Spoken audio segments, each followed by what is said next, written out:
Alors, un peu de linguistique. Je vais prendre la forme française merci, quand on dit merci. D'où ça sort ce mot merci? De quel verbe ça revient? Ça vient du verbe remercier. Et en réalité, ça veut dire soit remercier. C'est l'autre qui est remercié. Pas moi qui suis remercié. Ça veut dire je te remercie. Donc tu es remercié. Et d'ailleurs,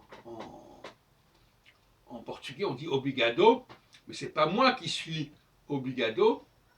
Alors on prend la question de savoir. En tout cas, je crois qu'il faut revenir au verbe remercier, qui devait s'écrire initialement IED, comme tous les participes passés devaient comporter une consonne finale. Donc c'était remercier, tu es remercié, ou mercier en raccourci, parce que mercier c'est un raccourci quelque part. Mercier et féminin, merciède. Si tu es une femme, je vais te dire merciède. Si tu es un homme, je vais te dire mercier. Je ne prononce pas le D selon les règles du français.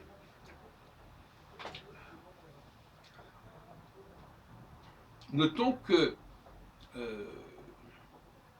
en espagnol, on a la forme Mercedes. Mercedes, c'est le pluriel de Merced.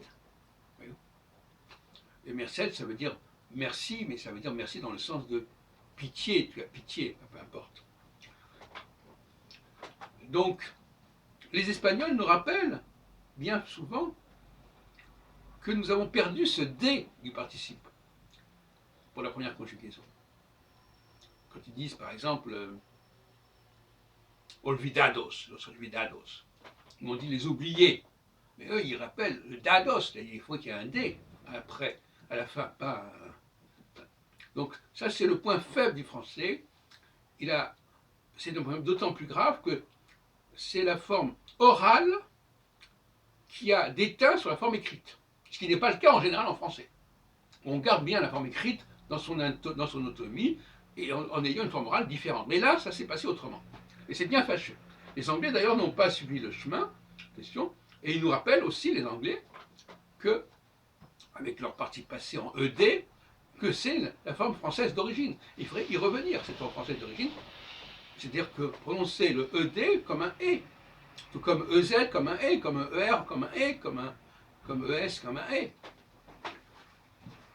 Mais en gardant, évidemment, la consonne, puisque ça va se passer au féminin. Au féminin, la consonne reste et on ajoute le E.